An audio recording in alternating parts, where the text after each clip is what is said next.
I am Victoria, 32 years old, and last month my world shattered at a family dinner in Seattle. The house my cherished grandparents left me turned into a battleground for my entitled sister and my complicit parents. They had always showered her with everything, while I scraped by on my own. That night, she slapped me across the face, shoved me toward the door with brutal force, and snarled, "Get out of my house." My parents just sat there, their eyes cold and unmoving as I stumbled out into the yard, my arm bruised and my heart pounding. I stood under the street light, staring at the locked door, my breath visible in the chilly air. A week later, a package landed on their doorstep. My mother blew up my phone with 45 missed calls, her voice frantically pleading. It was all a mistake. I texted back 3 words. "Get out now." Before coming to my story, I want to know what time you are listening and what city you are in. I am happy to know how far my story spreads. A week earlier, I sat at my apartment's dining table in Seattle, arranging plates for a family dinner I hoped would mend old wounds. I'd spent hours cooking lasagna from Grandma Dorothy's recipe, the smell of garlic and tomato filling my small space. My sister, 3 years older, arrived late with my parents, her eyes scanning my modest home with a familiar sneer. My mother, Patricia Thompson, handed me a store-bought dessert muttering about traffic. My father, Robert Thompson, barely nodded, already asking for a beer. I forced a smile, setting out appetizers, determined to keep things civil. Conversation started light work, my parents' book club. Amanda Thompson, my sister, lounged in a chair, scrolling her phone, barely joining it. I mentioned my latest coding project, a budgeting app I'd pitched at work. Patricia waved it off, saying, "That's nice, Melissa. But let's hear about Amanda's new venture." Amanda launched into a story about her struggling startup, a fitness app that hadn't landed funding. "Invis investors don't get my vision," she complained, tossing her hair. Robert nodded sympathetically. "You'll find the right one, sweetheart." I bit my lip, used to their favoritism. The mood shifted when Patricia brought up the house my grandparents, Dorothy Wilson and Harold Wilson, left me. "Have you updated the kitchen yet?" she asked, her tone too casual. Amanda was saying it would be perfect for her. I froze, fork halfway to my mouth. "It's my house," I said evenly. Amanda leaned forward, her voice sharp. "You don't need all that space, Melissa. I'm starting over after my app tanked. It'd be better with me." My chest tightened. "Grandma and Grandpa left it to me, not you." Robert cleared his throat. "It's a family house. Think about sharing, Melissa." Patricia chimed in. "Amanda's in a tough spot. You're doing fine." I pushed back, voice steady despite my rising anger. "Fine. I've worked for everything while you've handed Amanda whatever she wanted." Amanda's face darkened. "Don't act superior just because you code apps nobody uses." The insult stung, but I held my ground. "At least I don't expect handouts." The table went silent. Then Amanda stood her chair, scraping the floor. "You're so selfish," she spat, stepping closer. Before I could react, her hand cracked across my cheek, the sting sharp and hot. She grabbed my arm, shoving me toward the door. "Get out of my house," she yelled as if my apartment were hers. I stumbled backward, tripping over the threshold, and fell onto the grass outside my arm, scraping the pavement. Patricia and Robert sat frozen, their faces blank. Not a word of protest. I pulled myself up, tasting blood from my lip, and glared at the shut door. Something snapped inside me. "Game over," I whispered to myself, brushing dirt off my sleeve. I drove to a nearby coffee shop, my hands shaking on the wheel. My phone lit up with a text from my colleague Rebecca Hayes. "You okay? Call me." I dialed her number, my voice low as I recounted the fight. "They want the house, Rebecca. They think it's theirs." Her response was firm. "You need to protect what's yours, Melissa. Start digging." That night, alone in my apartment, I opened my laptop, pulling up the house's deed and Grandma Dorothy's will. I wasn't giving up without a fight. The next morning, I sat at my desk, the sting of Amanda's slap still fresh on my cheek. My laptop glowed with the deed to the house Grandma Dorothy Wilson and Grandpa Harold Wilson left me. Their words from the will echoed in my mind. "Melissa, you showed us true love." I wasn't letting my sister or parents take that away. I opened a browser, pulling up property records for our Seattle neighborhood. The house, valued at $200,000 when I inherited it 3 years ago, now sat at nearly $1 million. The tech boom had transformed our street into a hot market. My hands steadied as I realized the power I held. I dialed Rebecca Hayes, my colleague and closest confidant. Her voice sharp over the phone. "Melissa, you need to lock this down. They're banking on you caving." She suggested a lawyer she knew, a property expert named Karen Walsh. I called Karen, explaining the situation. "My sisters demand my parents silence the house." "Send me the will indeed," Karen said briskly. "Washington law is clear on inheritance. Let's see what we're working with." By noon, I emailed her the documents, my fingers trembling, not from fear, but from purpose. Karen called back that afternoon. "Good news," she said. "The will is airtight, signed with 3 witnesses and a doctor's note, confirming your grandparents' mental clarity.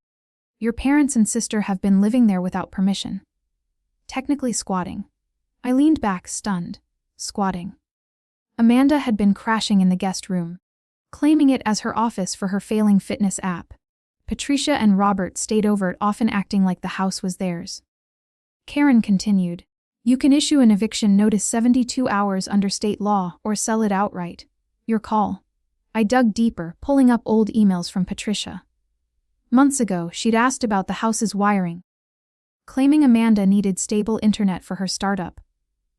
Robert had texted about the garage, saying it'd be perfect for Amanda's equipment. It hit me they'd been planning this for months, assuming I'd roll over. I remembered Grandma Dorothy's voice, calm but firm, one evening when I was 16. We'd sat in her garden debugging code on her ancient desktop. "You're tougher than they think, Melissa," she'd said, her hands steady on the keyboard. "Don't let their noise drown you out." Grandpa Harold had nodded, tweaking a circuit board. "Build your own path, kid." Rebecca met me for coffee that evening at a shop near Pike Place Market. "This is your moment," she said, stirring her lat. "They've taken enough, your college fund, your time, your peace. Demand what's yours." I nodded, my resolve hardening. Back home, I spread out the documents. The will deed in a market analysis I'd run through my real estate app. The numbers were clear.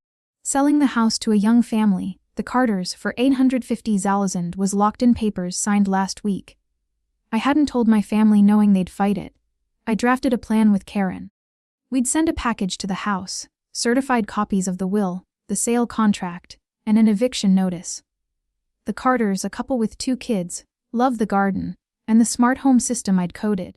They'd move in next month. I pictured Amanda's smug face when she opened that package, Patricia's panic, Robert's silence crumbling. For 30 years I'd been the one to compromise, to step aside. Not this time. Sitting with those documents, my mind drifted to the years of being overlooked in our Seattle home.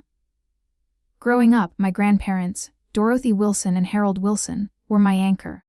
Their cozy house with its creaky porch and blooming garden was where I felt valued. They'd sit me at their old PC teaching me to code simple games. Their patience endless. "You've got a spark, Melissa," Grandma Dorothy would say, her eyes bright. Grandpa Harold would chuckle, tweaking a motherboard. "Keep building, kid. You'll outshine them all." Meanwhile, my parents, Patricia Thompson and Robert Thompson, poured everything into my sister, Amanda Thompson, 3 years older. When I was 15, I needed a laptop for a coding camp. Patricia said, "We're tight on funds." A week later, Amanda got a brand new MacBook for her startup ideas. I worked weekends at a coffee shop to buy a used Dell, its keys sticking from overuse.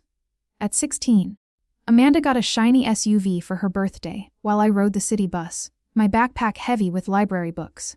"Amanda has big dreams," Robert would say, shrugging off my straight A report cards. "You're fine, Melissa." Fine. That word burned. My college fund was another casualty. At 18, I learned it had vanished into Amanda's first app venture, a social media platform that crashed in 4 months. "Unexpected expenses," Patricia mumbled when I asked. "I worked 30 hours a week through college coding freelance apps to cover tuition. Still pulling a 3.8 GPA in computer science. Amanda dropped out of 2 universities, each time with my parents' excuses and cash for her next vision. I'd call Grandma Dorothy, voice shaky, venting about the unfairness. "They're blind to your worth," she'd say, her voice steady over tea in her kitchen. "But you're stronger than their mistakes." One night when I was 17, I sat on their porch, tears streaming after Patricia calmed my science fair trip to fund Amanda's coding boot camp. Grandpa Harold handed me a soldering iron. Fix what's broken, Melissa. Starting with yourself. Their belief kept me going. When they passed 3 years ago, they left me the house with a letter in Dorothy's neat handwriting. Melissa, you gave us love when others only took. This house is yours to protect. Amanda scoffed at the reading, tossing her hair. Good luck with that fixer-upper. I poured my savings into the house, coding a smart system to control lights and security, preserving the garden Dorothy loved. Amanda, meanwhile, racked up debt on her fitness app, always expecting a bailout. Patricia and Robert never questioned her. Their praise endless. Amanda's a risk-taker, they'd say, ignoring my late-night coding sessions to meet work deadlines. I'd overhear them at holiday dinners whispering about giving Amanda the house for stability. Stability as if I hadn't earned it. The final straw was a memory from 2 years ago. I'd found an old photo of me and Dorothy in the garden, her arm around me, both of us smiling. Tucked behind it was another note from her. Melissa, you're the one who carries our love forward. Don't let them steal your fire. That note now in my desk drawer fueled my anger as I sat with the deed. For 30 years I'd been pushed aside. My efforts dismissed, my inheritance targeted. Amanda's slap wasn't just physical. It was the culmination of their entitlement. I wasn't just protecting a house. I was reclaiming my worth. Back at my apartment, I finalized the plan with Karen. The house sale to the Siras. The young couple with 2 kids was locked in at $850 in papers signed and notarized. Karen had prepared a package certified copies of Grandma Dorothy's will the sale contract and a 72-hour eviction notice under Washington law. This will hit them hard, she said over the phone, her voice calm but firm. They've been squatting illegally. You're within your rights. I nodded, picturing Amanda's smug grin fading. I overnighted the package to the house, my hands steady as I handed it to the courier. The next day I left Seattle for a work conference in Portland, needing distance. My phone stayed on silent, but I knew the storm was coming. Rebecca texted, package delivered. Brace yourself. By evening, my voicemail was flooded.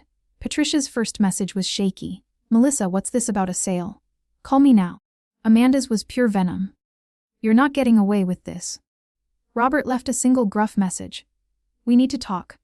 I ignored them all, focusing on my conference keynote, a pitch for my budgeting app. It felt like a small rebellion prioritizing my work over their chaos. 2 days later, Karen called with an update. They opened the package. She said, Your mother's been calling my office non-stop claiming it's a mistake. Amanda's hired a lawyer, some guy named Paul Grayson. I smirked, knowing the will's strength. 3 witnesses. A doctor's note untouchable after 3 years under Washington statute of limitations. Let them try, I told Karen. What's next? She explained the eviction process. The Carters would take possession in 3 weeks and the sheriff could enforce the notice if my family resisted. They're panicking, she added. Amanda screaming about her rights to the house. I pictured the scene at the house. Amanda pacing the living room she'd claimed as her office, ripping open the package to find the sale contract. Patricia clutching the will, her face pale as she read Dorothy's words, naming me sole heir. Robert silent as always, staring at the eviction notice. They'd assumed I'd cave hand over the house like I'd handed over my college fund, my time, my dignity. But I'd learned from Dorothy's quiet strength her lessons in standing firm. You don't owe them anything, she told me once, her hand squeezing mine as we debugged code together. Amanda's lawyer called me that afternoon, his tone slick. My client believes there's been a misunderstanding. Paul said, the house is a family asset. I cut him off. The will says it's mine. Check the records. He stammered, mentioning a possible contest. You're 3 years too late, I said, my voice cold. The sale's binding. Tell Amanda to pack. Karen confirmed later that Paul backed off, admitting the case was dead on arrival. Washington law didn't bend for entitled siblings. I stayed in Portland another day, letting my family stew. Rebecca sent updates. Amanda had posted a rant on social media calling me a traitor. Patricia tried rallying cousins claiming I'd stolen their legacy. I didn't respond. The Carters, unaware of the drama, emailed me a thank you note gushing about the garden and the smart system I'd coded. Our kids can't wait to move in, they wrote. I smiled, knowing Dorothy and Harold would have loved their excitement. Back in Seattle, I met Rebecca at a diner near my office. "They're falling apart," she said, sipping coffee. Amanda's lawyer dropped her. "Your parents are begging for a meeting." I shook my head. No meetings. They made their choice. I'd spent decades swallowing their demands. But the eviction notice was my line in the sand. Amanda slapped their silence. It all led here. I wasn't just selling a house. I was breaking free. 3 days after the package arrived, the fallout began. Amanda's lawyer, Paul Grayson, sent a final email admitting defeat. Washington's 3-year statute of limitations on will contest had expired, and the notarized documents were ironclad. The Carters, the new buyers, were set to move into the house in 18 days. Amanda, Patricia, and Robert had 72 hours to vacate, or the sheriff would step in. Karen called me at my Portland hotel, her voice steady. "They're out of moves. Melissa, the house is legally gone." I leaned back, a quiet satisfaction settling in. For once, their entitlement had no leverage. Back in Seattle, Amanda's world unraveled. Her fitness app startup, already struggling with missed loan payments, collapsed when creditors caught wind of her unstable housing. The bank seized her assets under Washington's lien laws, leaving her with nothing but a leased car and a pile of debt. She posted a desperate plea on social media, framing herself as a victim of my greed. Cousins and aunts flooded my inbox with accusations parroting her story. I forwarded them the will and sale contract, letting Grandma Dorothy's words speak for themselves. Most went silent, their support for Amanda fading as the truth spread. Patricia and Robert faced their own reckoning. To cover Amanda's startup loans, they'd refinanced their own home 2 years ago, a risky move in Seattle's volatile market. With the house gone and no bailout from me, they couldn't keep up with payments. They filed for a Chapter 7 bankruptcy, a public record that hit the local news. Their suburban home, once a status symbol, was foreclosed. They moved into a cramped rental apartment downtown, their social circle shrinking as friends distanced themselves from the scandal. Patricia's book club stopped inviting her. Robert's golf buddies canceled their outings. I watched from afar back at my Seattle apartment. Rebecca met me for lunch at a cafe near Lake Union, her eyes wide as she scrolled through the latest headlines. "Amanda's posting about moving into a motel," she said, shaking her head. "Your parents' foreclosure is all over the neighborhood forum." I sipped my coffee, feeling no guilt. For 32 years, they'd taken from me my college fund, my opportunities, my peace. Now their choices had built their own cage. Grandma Dorothy's voice echoed in my mind from a night we'd coded a light sensor for her garden. "Actions have consequences, Melissa," she'd said, wiring a circuit. "Yours and theirs." Amanda tried calling once, her voice cracking through a voicemail. "You've ruined me, Melissa. Where am I supposed to go?" I didn't reply. She'd made her bed when she raised her hand against me, when she demanded what wasn't hers. Patricia sent texts begging for a meeting to fix this. I blocked her number. Robert left a message, his tone flat. "You've gone too far." I deleted it without a second thought. Their attempts to guilt me felt hollow. A last gasp of control slipping away. The local paper ran a story on the house sale mentioning the family dispute without my name. Neighbors who'd seen me tend Dorothy's garden for years sent supportive emails. "Your grandparents would be proud," one wrote. The Carters sent photos of their kids playing in the yard, the roses blooming under their care. I smiled, knowing the house was alive with new memories, just as Dorothy and Harold wanted. Rebecca and I toasted at the cafe, clinking glasses of iced tea. "You flipped the script," she said, grinning. "They thought they'd break you." I nodded, my chest light. The dominoes had fallen, not because I pushed, but because they'd built a house of cards. Amanda's slapped their silence. Their greed had all led here. I wasn't reeling in their pain, but I wasn't carrying it either. For the first time, I felt untethered. 2 months later, I stood in my new bungalow in Seattle. Sunlight streaming through the windows. The small house tucked in an up-and-coming neighborhood was half the size of Grandma Dorothy's, but perfect for me. I'd painted the walls a soft gray, hung a photo of Dorothy and Harold in the garden, and planted rose cutings from their old yard. With the $850,000 from the house sale, I'd invested in my dream, an education app teaching kids to code, partnering with Rebecca Hayes. I launched it last month and early downloads were climbing fast. My new life felt like a clean slate. I'd cut all ties with my family. Amanda Thompson, my sister, had spiraled further after losing her startup. With her assets seized, she couldn't afford her leased car or motel rent. Last I heard, she was working part-time at a coffee shop, living in a shared apartment with strangers. Her social media silent. Seattle's tough job market offered no mercy for her lack of experience. Patricia Thompson and Robert Thompson. My parents were hit harder. Their Chapter 7 bankruptcy stripped them of their suburban home, forcing them into a tiny rental near the city's edge. Their social standing crumbled. Patricia's book club dropped her, and Robert's former colleagues avoided him. A local blog mentioned their foreclosure, tying it to family mismanagement. They'd become paras in their own circle. I didn't gloat, but I didn't grieve either.